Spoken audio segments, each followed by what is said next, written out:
Hello again, everyone. In this technical analysis of the stock market video, I call it the warm-up act because the selling really turned on this week, but it's not even close to the levels of activity that we saw in February, March in the spring, at least not yet. Okay, let's take a look at we're going to do an update on the S&P 500 from last week and an update on the Dow Industrials. Take a look at the VIX, and then I'll show you the ETF dashboard that I show my members, and we review that every week. All right, so the S&P 500. Here is the what I call the moving average view. It's my primary analysis. We were down 40 points on Friday, pretty big downdraft for the week. Let's take a look at what we were looking at last week. Last week, here is a week ago Friday, and we were looking for this move to continue to the upside. And actually that was an adjustment I'd made during the week. Still thought maybe it was going to keep going to the upside. But the thresholds I had talked to my members about was 35.50 and 33.23. Looking for 35.50 to reaffirm the bullish view and 33.23 to say the bull pattern has failed. Okay, that's exactly what happened on Wednesday as it shattered through that level and it broke well down below that trend line and that channel. So we are now working the bear count. Okay, the high for the fifth move in here, the fifth minor wave and the fifth intermediate wave. The high was on September 2nd, and we're now working 5 waves down. The target for wave 3, these are just placeholders for wave 4 and 5, but the target for wave 3 is 29.37 for a normal length wave 3. Okay, now it could be shorter, it could be longer. We'll have a better idea once the waves continue to unfold. But this is what I call a base channel in here. I'm looking for this third wave to break down out of that base channel in a strong move. We got slightly oversold here on the S&P 500, just ever so slightly. But if you'll notice, that is the first time since March that we've gotten down below the 30 level on the RSI. Okay, and I use a 10-day RSI. Okay, so and actually this level of selling in February, March, getting oversold in here is the only oversold levels for the entire year, and this is only the second time now that we're experiencing that in terms of that level. So a little bit of an indication of some extreme activity that's going on. Okay, so that is where we're at on the current wave count. Let me go back to the primary view, and we're going to take a look at the weekly chart. So this is what happened for the week, down 195 points, closing well below the trading of the previous 4 weeks. Almost got the last 2 months, not quite there. And then when we take a look at the monthly view, you can see we're down 93 points for the month, so not quite as negative. I mean, you're going to see the Dow Industrials a lot more negative. This dashed line right here, that is the January 2018 high. That's when we had that really big peak in momentum. And then since then, we've really done a lot of oscillations around that level. All right, let's take a look. I'm going to go back over here. Let's take a look at the Dow Industrials. Okay, so here's the Dow down 157 points on Friday. You can see it clawed back in the afternoon. We are still deeply oversold in here at the RSI down below 30. And again, just like on the S&P 500, this is the most that we've seen all year, except that extreme selling that we got February, March. Okay, so that is the picture there. I want to go to the weekly view next. Down 1,834 points for the week, and yes, it did close below the trading of the last 2 months. This little low point in here, the low 26,537, we closed 26,501. This looks like a little M top. You know, a lot of times tops are M's and bottoms are W's, not always, but that's one of the things kind of look for as a rule of thumb. We had this little M top back over here confirmed when we broke substantially and closed below that midpoint. Well, we've already closed below that midpoint. We'll see if we continue to get the follow through in here.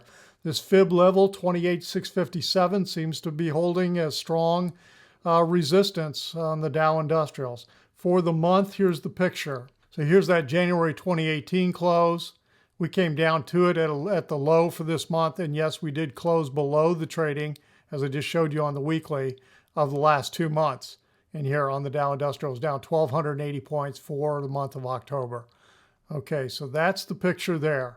Now, just like on the S&P 500, we've changed the wave count to the bear view, and I want to go to that picture right here. So very similar to what we're doing with the S&P 500 in terms of working our way down to the third wave. Now, we've already taken out this September 24th low. The S&P 500 hasn't done that yet.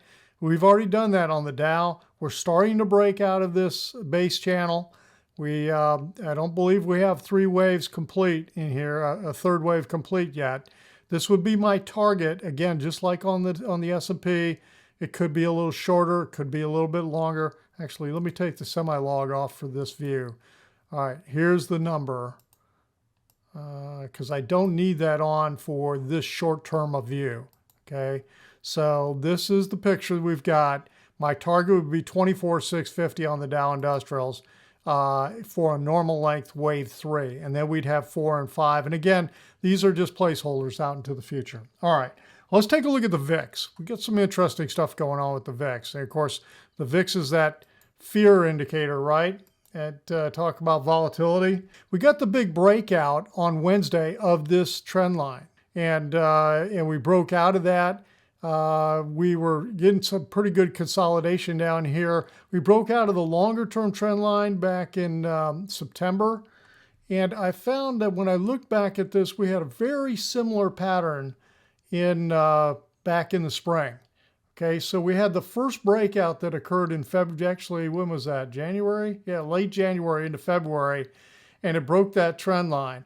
Then once that formed, it pulled back into some consolidation at point 2. The other thing I'm looking at is look at the RSI levels, how they burst up in here. I'm going to go ahead and put my cursor back on. The RSI levels burst up, then we pull back into like the low 40s. And then when we break that trend line, the trend line that was formed with that wave, it's not a wave. These are just labels. I'm just doing labels for comparison to make it easy. When we broke that trend line right there, we're at point 3 in a very strong move, and the RSI got to a higher level. That's exactly what just happened now. Okay, so here's the equivalent to late January, February in terms of our setup move.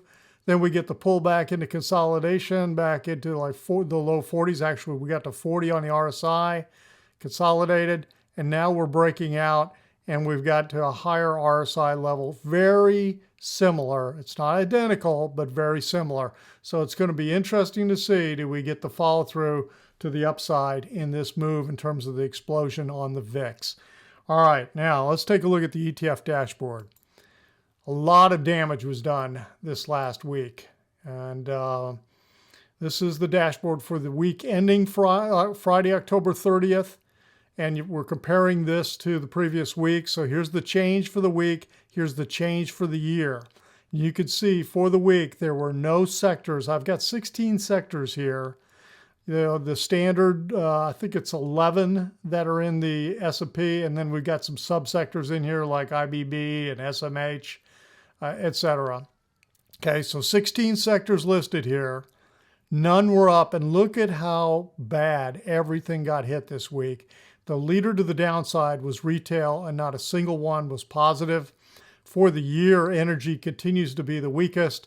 Semiconductors are still the leader, and they're slightly ahead of technology XLK, but they've backed down significantly from where they were. When we've talked about the indexes, the leader to the downside was the Dow Diamonds on the ETFs. And actually, when you look at this column right here, the only ETFs that were positive in this whole dashboard, there were 2. Natural gas was up slightly, up 5%, and the dollar. And, you know, the dollar being up, look what it did to the emerging markets. And, of course, Russia not only had the dollar impact, but oil also, and it was the leader to the downside. So that is the picture, not pretty. Here's the currency. Actually, I take that back. We had a third one positive, and that was the Bitcoin ETF, GBTC. Okay, so that, and I don't color code it because I've got it down here to note it, but these are the traditional currencies, and I've got this tagged along with that just for comparison purposes. Okay, that's it for this weekend. A lot of activity, and we got the election coming up, and who knows what kind of volatility we're going to get this week. But it's definitely getting interesting. If you felt like the video was helpful, give it the thumbs up. And if you're not a subscriber to the channel, hit that little subscriber button. And if you'd like more of this kind of information on a regular basis, head over to joehenches.net and check out the website, check out the membership. Everyone have a great weekend, great Halloween here in the United States, and we'll talk to you on the next video.